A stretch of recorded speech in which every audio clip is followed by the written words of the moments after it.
Hello, welcome to Show Em The Dore, the podcast hosted by two guys that absolutely should not have a podcast. The word of the day is cobalt.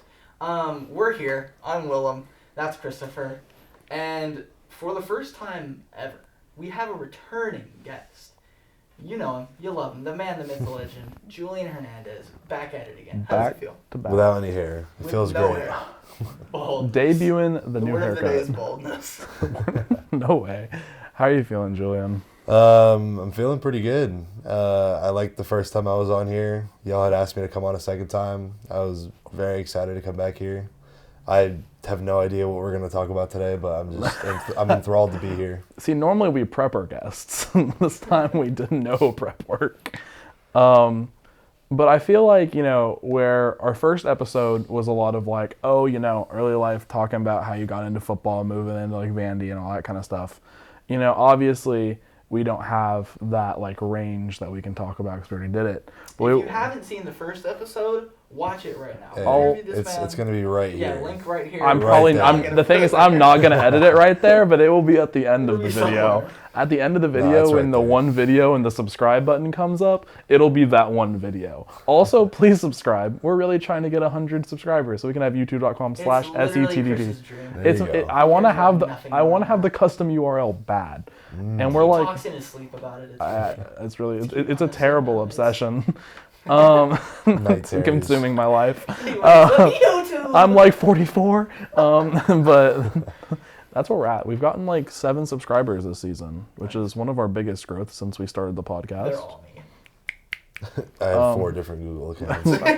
You don't understand. So one day I'm just gonna make 50 different accounts just to subscribe to Show Em The Dore. I was talking to my little brother about it, and he's like, "You could just make 50 accounts," and I'm like, "You see, that's an okay idea." I could do that, but like, how sad. That's a lot of work. You gotta have a phone number for a Google account, I'm pretty sure. You do? I think. If you just do the backup email, you can use the last email. I'm just gonna chain the emails together. Yeah. I think they may flag that. So funny enough, I did y'all know like that Topps Trading baseball card app? Yeah. So back in the day, whenever you used to like sign up as a guest, they'd give you like 25,000 free coins. Okay. So what I would do was I would literally just like spend all day. I was probably like 11 or 12 years old, and like I would just create new guest accounts like for hours on end and just pull packs with the 25,000 coins until I got like a signature or like any other card, and I would trade it to my main account. And I would sell the cards on eBay for like $30-$40. It's like, I think one summer my cousin and I, we made like $250. Like, oh my god, just downloading a free app and buying free cards. $250 as like a 11-year-old. Yeah, you're like I'm gonna buy a boat. You're like I'm gonna get an RV. Literally, now it's like doing all the emails and stuff. I know Google account, you need a phone number. If you think about it, if all of our subscribers each made one other separate account, we'd be at that 100. If you get 3 people in, we'll give you a bonus. It's a pyramid scheme. Yeah, we just pyramid scheme. If one subscriber gets 2 subscribers, refer your friends. Yeah, that's it. Refer a friend. Yeah, it's an MLM. Refer the door. Refer. Julian, Julian, you do better on our branding than we do. Marketing. But yeah. What I'm excited about for this episode is that we can talk about things like this since we have more time to like kind of devote to more specific things. But I feel like the majority of this is going to be focusing on like this season. We can go on a more like specific basis than we did probably before. Okay. Because before it was like, hey, how do you feel about your senior, like not your senior year, but like your sophomore year, right? And you talked about like your sophomore year as a whole. Like now we can focus really on this 2022 season. Yeah. So what was it like before the season started? Like, what expectations did you guys have? How was the shift from year 1 to year 2 in Clark Lee's system? And how did it change with I think there's like a different offensive coordinator maybe? No, I mean, we still have Coach Lynch. So, okay. My bad. From my experience here, I touched on this in the last portion of Show Em The Dore, link right there. Yeah, the link's right there again. It just comes up again. Can we hold it? All right, I'll put that as a thumbnail. So having What's up? I'm sorry, I was gonna crop the other thumbnail and put it in there. It's like a really bad Photoshop picture of like a thumbnail over a thumbnail. I just had a bad thought. My bad. Continue. No, it's all good. This is creativity. That was a Imagination. So, having 2 years of the same coaches, I touched this in the previous episode. I've had 3 different coaches in 4 years of being here. I had Cameron Norcross my freshman year, Pete Rossamando my second year, and now Coach AJ Blazik, who's now my current coach for a second year in a row. I think just having that consistency in coaching has like allowed us to like not only like know the offense as a whole even better, but just like flow with more like it's more natural. Like I think that there's a Bruce Lee quote, and it's like, I fear the man who has mastered one or has done one kick 10,000 times and 10,000 kicks one time. yeah. And so like just having that like repetition and consistency has like allowed like not only myself but like other members of the offense to like get into more of like a natural flow state of their like progression and like how their game has evolved. Yeah. I know that like as a spectator, you hear a lot about like how when people are getting like acclimated to a system, they're like playing fast as opposed to like thinking about it. Yeah. Is that what you kind of like, you're like, you kind of mean like Yeah, people for sure. aren't like thinking about what their assignments are at this point. They know it. And so they're focused on making like good football plays. And so it gets funny. It's funnier because like, again, I touched on this previously, but like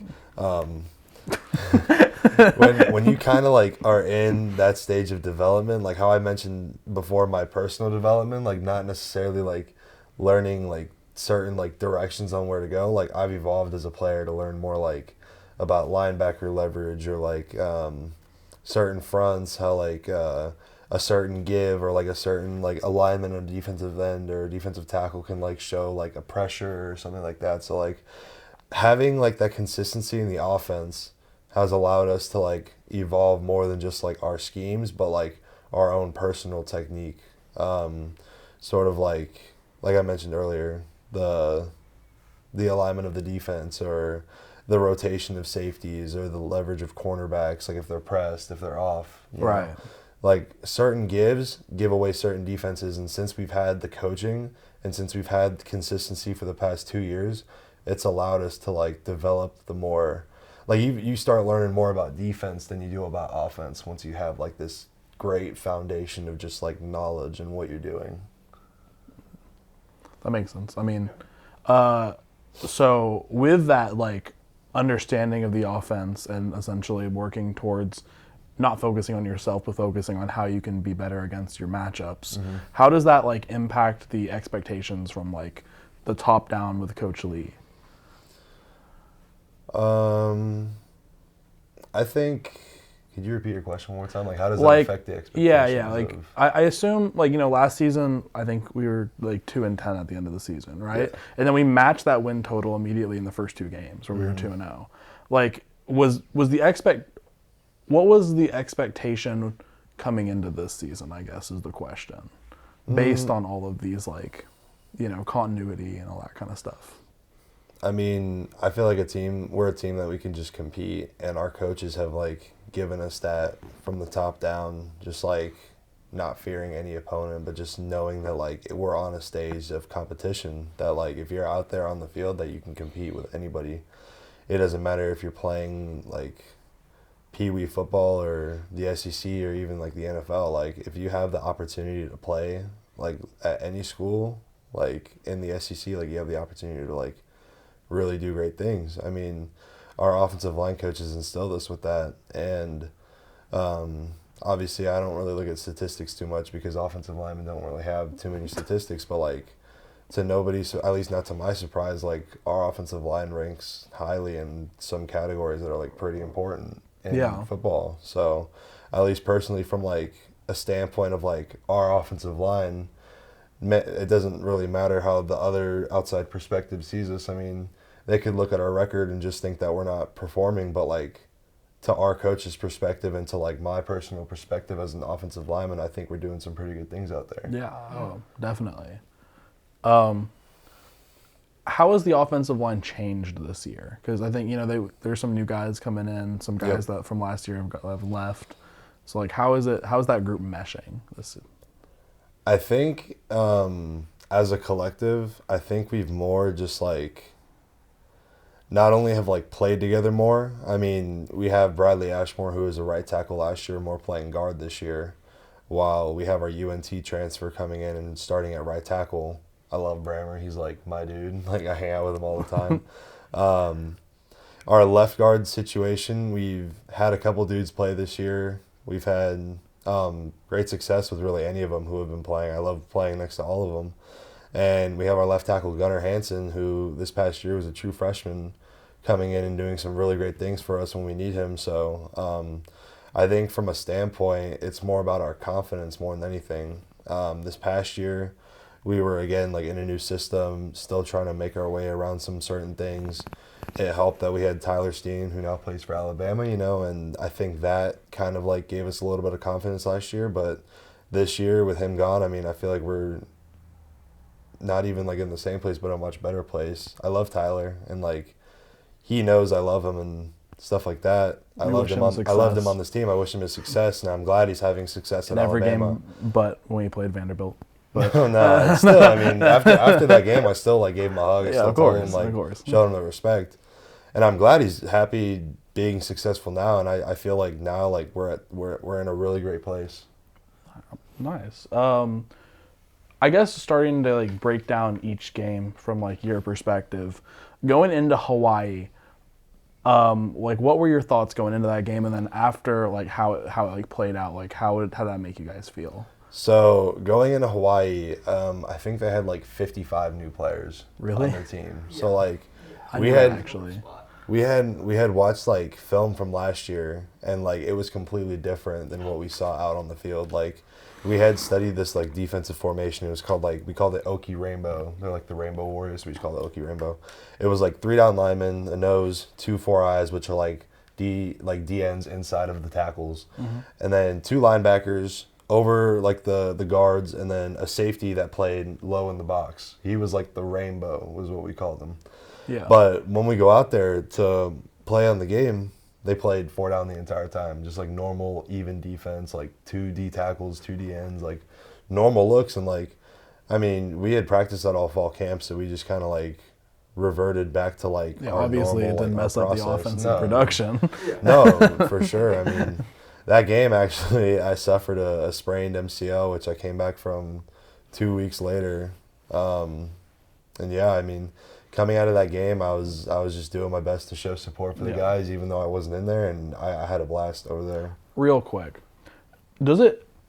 so coming from somebody who has to like watch the game and not play in it, it bothers me how little announcers know about Vanderbilt football, because Willem was actually telling me about this, and it like bothered me. When you came like back in, or like maybe it was a game that you got like injured for like a drive or something like that, like maybe like had a cramp or something like that. Okay. But you came back in, and they were like, "Oh, Vanderbilt's making a change at center or something like that," and in comes number 62, Julian Hernandez, and I'm like, that. You just have no knowledge of what's going on. So this was this year? Yeah, it was this year. It was the Alabama game, and they're like, they've got Hernandez at center, which is not their usual look, and I'm like, that's just not true. Yeah. That's just, it was because you didn't play a couple of games, those 2 games. No, yeah. Early in the season, and they were just wrong. I mean, I came back for NIU. I played that entire game before Alabama. Did you like come out for like a series or something during Alabama? I might have came out I don't even think I came out for a play in Alabama, because I started the entire game, and then later towards the end of the game, we went out for a screen pass, and one of the defenders knifed between the left tackle and I got like jabbed in the eye pretty much.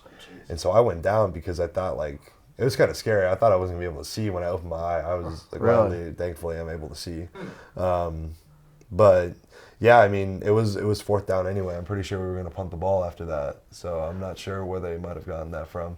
I mean, honestly, like from my perspective, like playing out there, like obviously I don't really know what the announcers are saying. Like my mom watches the games at home, so she'll tell me if the announcers say something nice or whatever, and then I'm just like, cool. But like I can't really speak for announcers. I don't really know what they're looking at. I just like, oh my, it just like, it happens all across Vandy sports. Yeah. Like it's where other people are like known about, it kind of feels like they give them our depth chart and then they just kind of act like they know what's going on. And it's really annoying because like, obviously like Vanderbilt is not the worst SEC school, nor is it should be considered as like a bad football school at this point. Like we're like, I mean, what, we're 3-4 in week 7. We're obviously, and we've played like the hardest schedule in the past like 3-4 games or whatever.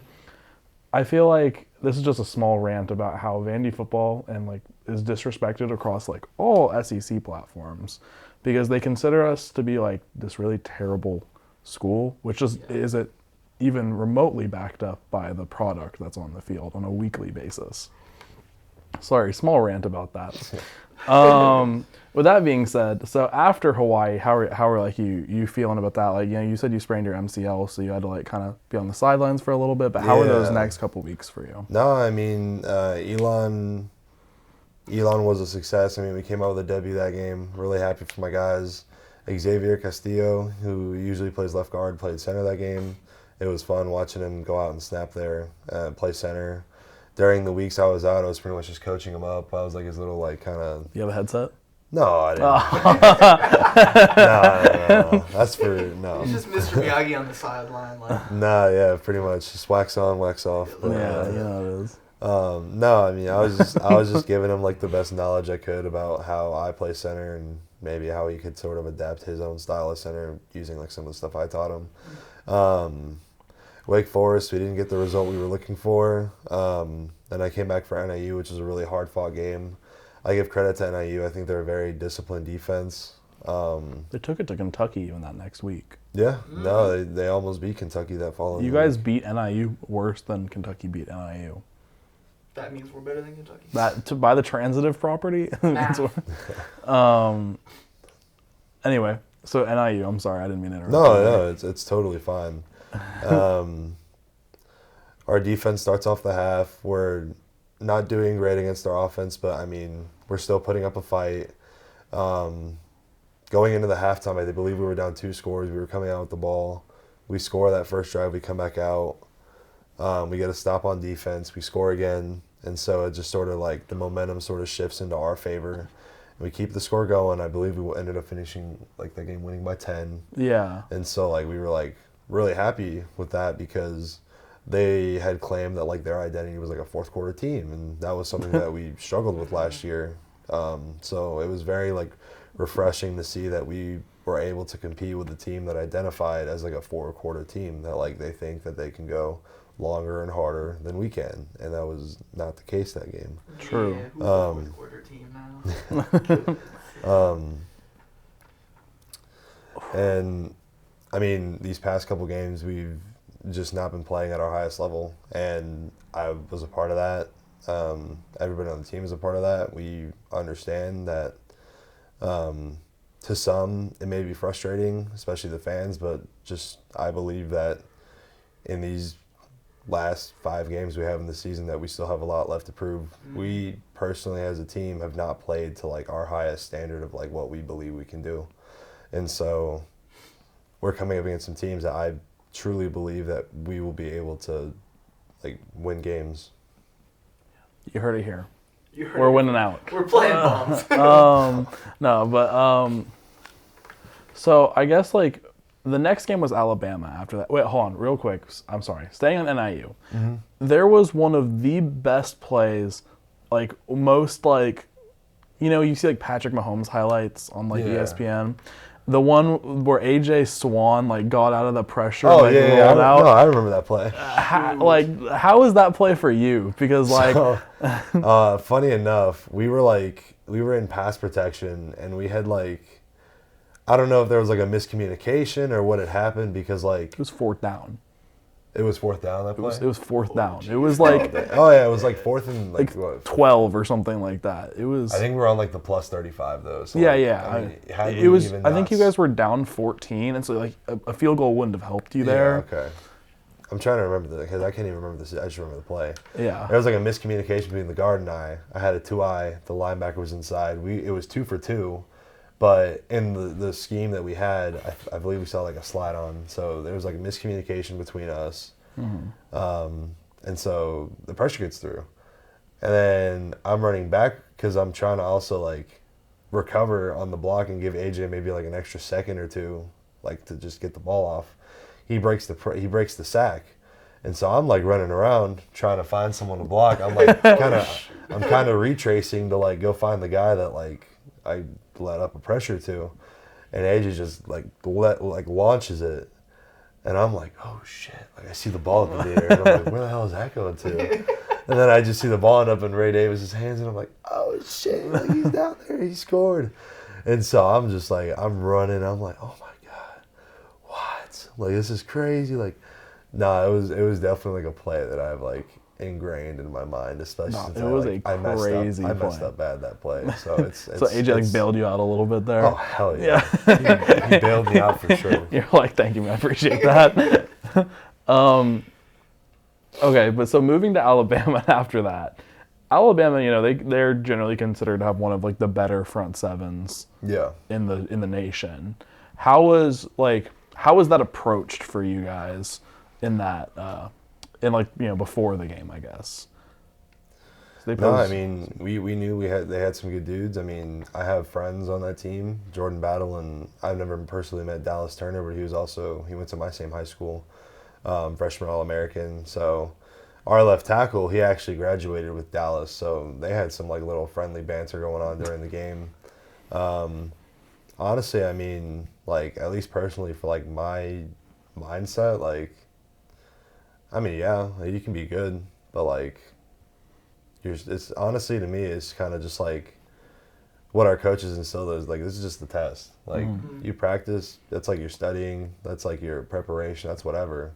Once you get out there, it's just a test. Like, if you studied properly and you know your opponent well and you, like, break down the matchup you're going to have, like, basically the entire day, like, you're going to be just fine. Like, if you shut down a couple moves that, like, they know that they're, like, really good with, like, they're going to be, like, kind of picking out of the bag to see, like, what they can, like, get you with. And that's kind of where, like, the competition of, like, I'm going to, like, break you down as an opponent better than you. Because not only can I break down my matchup, but they can break down their matchup with me. Right. So, like, they can pick out the things that they think they can beat me with.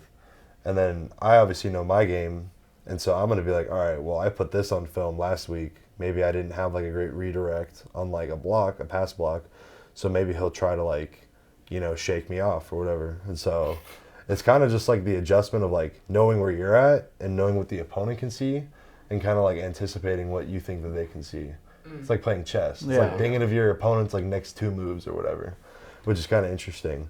But going into that game, I mean, like, was there anything, like, special for, like, you know, everyone talks about how the fact, like, Will Anderson, right? Like, he's a generally, like, known player. Oh, yeah. Like, was there, like, any, like, special attention that, like, you guys felt like you had to put for him? Or was it just, like, you know, you're just as good, you can go block him with, you don't need, like, specific, like, chip patterns or anything like that? No, I mean, like... in fairness, I didn't watch the game. Like, that's okay. So, we had a normal plan. I mean... I believe that, like, they structured their defense the way that, like, we would probably, like, it's weird. So, like, we have our pass protection and, like, the defense can align their structure up in a certain way that, like, maybe we'll identify a linebacker differently or we'll do something differently. And so they'll create matchups and, like, I mean, we honestly, like, we weren't, like, prepping him like he was Aaron Donald or something. Yeah. Like, sliding it to him, like, we didn't do any of that. It was kind of just like a normal game plan. We had faith in our left tackle that he would, you know, produce, and I mean, he didn't do bad against Will Anderson. I think he's kind of overrated, personally.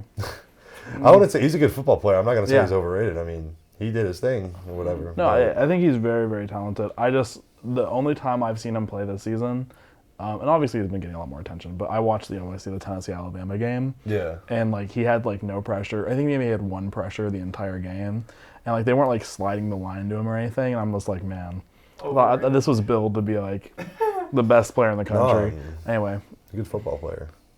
You're very talented, Will Anderson, if you're watching. Please, I couldn't block you. He's gonna get drafted in the first round. He's a good football easily. player. Like, he's gonna be drafted probably in the top 10. Oh yeah, for sure. But anyway, so then was it Ole Miss next? It was Ole Miss. Yes. So you guys had some success versus Ole Miss at the start of that game. We got after him. Yeah. You guys were up like, you guys should have been up, I think, 10 at half. And then there was like a small defensive breakdown at the end of the half that they scored a touchdown on, so we were only up 3. But how, like, was that what you felt like you guys executing to the highest level that you had been this season, just in that one half? Or, yes. What was different about that half than the other, quarters of football that you guys have played this season? I felt like the energy was there. I felt like the confidence was at an all-time high. I felt like we knew we could get after these guys, and we were doing that. And, like, visibly seeing the result of us, like, getting after it, I feel like it just gave us a lot more confidence. I mean, sometimes, like, when an offense can't get into a rhythm, it's kind of hard to get into a rhythm, especially, like, when you haven't gotten to that confidence yet. And we always talk about it all the time, like getting that first down, like obviously it opens up the playbook. Because like when we go out there on the field, like we already, like for the most part, have like the first couple plays we're going to run. Right. And like once we get that first down, book's open. You call it whatever you want at that point. So that's like for every offense, they do that. And so kind of like just getting into that rhythm and like having the ability to like dive into our playbook after getting that first down, it really like helped us out. I mean, I think that like it was a good matchup for us. And yeah, I mean, it was just like I didn't think it was too much different, but like obviously we were getting into a rhythm, so. Yeah. I thought it was pretty encouraging from like a fan perspective because like, I mean, almost a top 10 team. Yeah, they were number 9 at the time when we played them. I think they're still like around that area. And the fact of the matter is that we outplayed them for that entire first half. And when you're like a second year, program under a head coach, you're looking for progress because you don't have, like they expect the timeline that everyone says like a program turnaround is like 3 or 4 years. And then like that's when you should be like expecting these like kind of, I don't want to say top tier results, but like, like, that's when you should start like competing for like, conference championships and stuff like that. Yeah. I felt like in year 2, challenging that top 10 team who right now is leading the SEC West, I felt like it was a really encouraging step that like gives me a lot of confidence for these next games moving forward. Oh, for sure. Because like obviously Georgia happened. And Georgia wasn't the best game in the whole world. No, like we weren't playing like we should have that game. And that's just, it comes down to it. Yeah, I mean Georgia's a great team.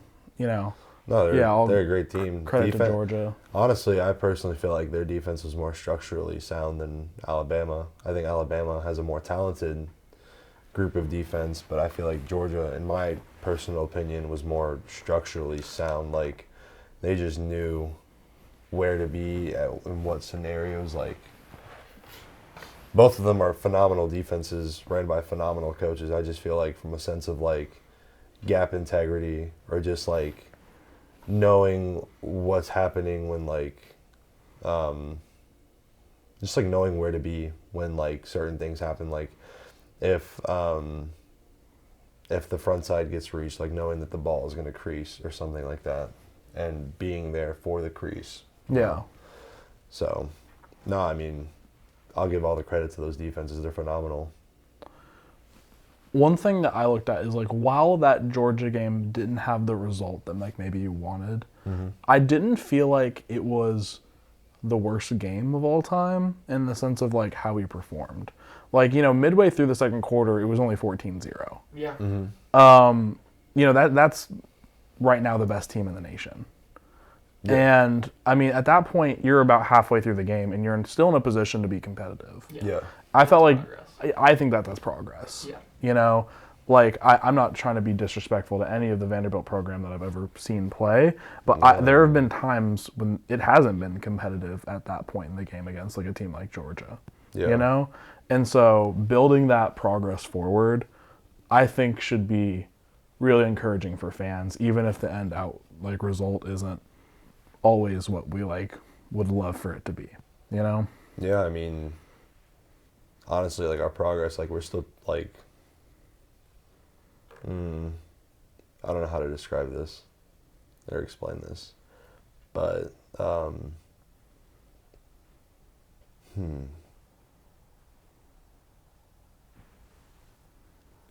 don't know. I feel like to some that could be like progress, but I feel like for us personally, like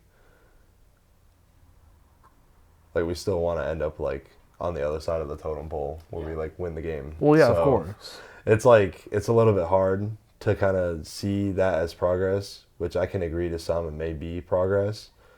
I think that while yes it is progress, we still like need to. It wasn't to that standard that you wanted it to be. Yeah, exactly. When I took chemistry, my first test grade was a 40.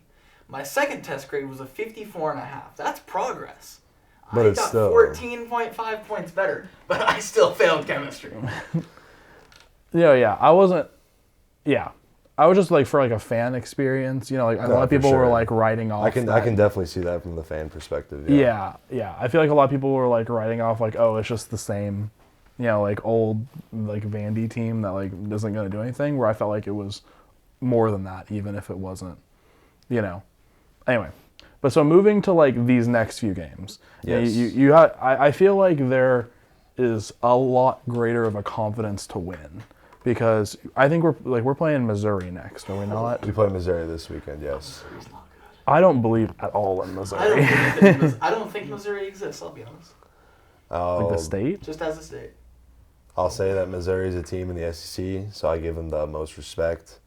Of course. Like I mentioned earlier, fear no opponent, but respect all. I don't think Missouri is just going to come into this game and, like, if we have early success, just lay over. I think they're going to be competitive in what they do. Yeah. But I do have confidence in the fact that I think we will win this weekend.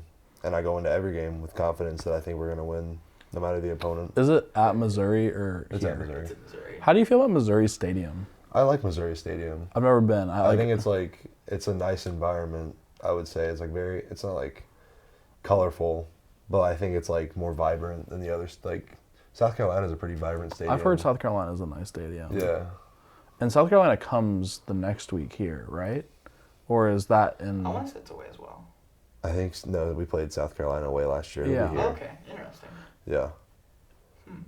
And then who are the rest of the games? South Carolina, Missouri, Kentucky. there's Tennessee We have- and Kentucky. I don't know if this is in order, but Yeah. it's Mizzou, South Carolina, Kentucky, Florida, and Tennessee. Oh, Florida. Florida. What game are you most excited for of those five? Like, not to say that, I know that it's like, oh, every game one at a time, right? No, yeah, for sure. Like, it's every week's an opportunity just to like prove if you studied the test or not. So, I do like playing at Missouri. Honestly, I had a very bad experience the last time I played at Missouri. I tore my labrum, so that wasn't very fun. Yeah. Plus, it was in COVID, which was honestly a horrible time. Knock on wood, there's no injuries this you. weekend. But I think that's excited. I mean, I think we played at every I think the last couple games besides Kentucky, we're all playing at home. Yeah. So, we know we play South Carolina here. I know we play Florida here. I know we play Tennessee here. I think, did I say South Carolina already? Yeah. Yeah, I know Mizzou we play away. And then who was I missing? Kentucky? Kentucky we play there because we played them here last year. Kroger Field. Yeah. I don't like Kentucky I don't Stadium. believe in any of those teams except Tennessee, I'll be honest. It's because you've seen Tennessee play. Tennessee's a very, very solid team. South Carolina, They're a good offensive Mizzou, team. Florida, Kentucky. I just don't the Ole Miss game got me very hopeful. That was a good game. I'd like to go on camera to say one more time, I hate Lane Kiffin. I hate him. During halftime, he changed his shirt at halftime. He was wearing red first half, came back white. Why? That's so weird. To Lane Kiffin, he's always been this weirdo that's like, it's like, oh, we didn't play well, time for a shirt change. And then... He seems is like, he actually? Yeah, Is that what he does? like that. I don't know, like always, but like I'm not that. That's not a joke. Like he like has like a weird like thing with like rubbed me the wrong way. vibes, I I guess. just see him on Twitter all the time. That's all I Yeah. see him. I don't like Lane Kiffin. Coming Yeah. from a UT fan, Lane Kiffin has not Lane been the Kiffin, if best you're person to watching me this, I over the don't years. like you personally. I saw someone tweet on Twitter. They were like, "Oh, like after the game, someone pulled like a device out of like the quarterback's like Oh pads." yeah, like the I electrical was like, stim or dude. something. That's not gonna help. No, it's not even a stim. We have these things called catapults, which are like trackers on us, just to see like how many steps we've taken, how many calories you burn, how Really? many, like just to see like where our body was at during the game. And like someone literally went and tweeted like, "Oh, like someone pulled out this communication device." That's what from they the were saying it was. quarterbacks." They're saying it was an electrical stim No, it's- device that no, like. it's a catapult. Do you know who like? Do you know at the end of the week who logged the most like steps and stuff? Is that something? There's you, no like, way that's like a challenge. No, I mean, There's no. In my It'll- mind, it'll- I'm thinking like. Shoot, so they I'm track your close to- numbers like in load, like overall load, like how much, like they put it like a number. I don't know like the algorithm they use, but they put it like an overall capacity, like in Okay. a number. And so offensive linemen, they typically have some of the lower end of capacity, but that's because like we don't move as much. Yeah, but, it's not like wide we receivers. exert our energy in like different ways. Like we're more like Yeah. driving, while receivers are makes more sense. running. Yeah. Obviously. You're not. I think they use mainly like distance covered, so obviously the receivers are going to have like Yeah, and an corners are going to be 800 or whatever. I think the most I've ever had, I haven't been able to track him these past few games. I've had him on, but like our coach hasn't really been like sharing us like he used to. And I think the most I ever had, like in the first, I only had 23 plays against Hawaii before I got injured. I think I had like a 300 load. Or like a 267 in like 23 plays. I want to wear one of those. Which, like, if I had See played- how bad I am, like on a given day, how little If I do. I had played that entire game, I full-heartedly believe it would have been like would've- 600 or 700. You would have been out there with the receivers. Exertion. Possibly, I don't even Line them know. up out wide at this point. Yeah. Well, I guess like that's pretty much it for the season. But like, Oh, this is the season finale? no. Like for much way. My bad. My Yeah, bad. this is it. Oh, this was the finale. I was like, hold on, wait. Yeah, More episodes to come. yeah. No, there will be more episodes, but like for that football season. Yeah. But do you want to take a moment to plug your NIL deal stuff? So, Are you ever hungry? Do you ever I mean- crave food? Hooters. So this past summer, Hooters had reached out to myself along with some of the other offensive linemen on the team, and they did like a whole NIL offensive line campaign. I have buddies from Georgia Tech that have gotten NIL deals. Pierce Quick, you may watch this. I don't know if you will, but Watch it, please. What's up? He got a deal with Hooters. Myself, along with about 6 or 7 of us, got a deal. And yeah, I mean, it's been honestly like pretty interesting to like see how that turned out. I mean, if any of you who are watching follow me on social media, especially Instagram, We'll I'm put always 'em- posting about them. What's your So, at? At J_Hernandez62. We'll put it in the description of the video.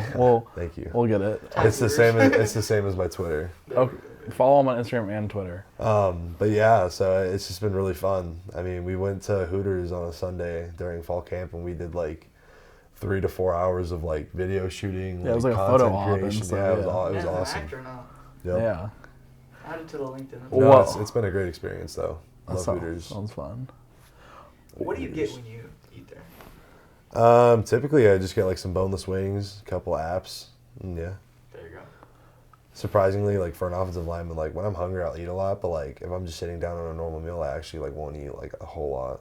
So, Well, we appreciate you coming on again, and we no problem. we have a beautiful Show 'Em The Dore shirt made hell yeah. specifically for you.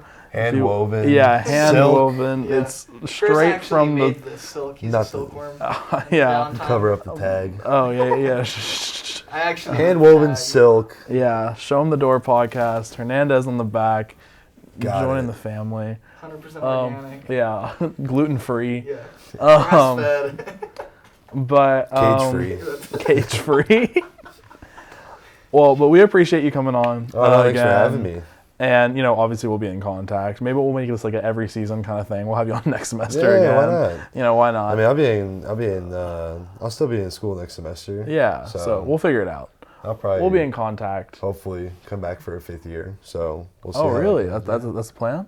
I hope so, yeah. I have 2 years of eligibility left after this. Yeah. Really? Shoot. My freshman year, I redshirted. Get that MBA, get all those Sophomore degrees. year was COVID, and that didn't count for anybody. shoot, yeah. So, yeah. That's what I'm talking about. Well, I think we got to wrap up here because I think you got to go. But shortly, but I appreciate you guys having me for a of second course, time. it's always a pleasure to have you It's been an on. honor.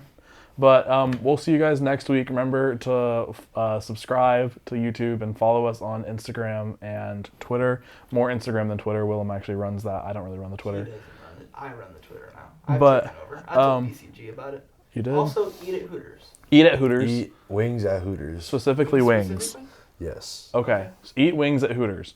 We'll see you guys hopefully next week. We'll give you more updates on the Instagram. And this has been Show 'em the Door. See you guys. See ya.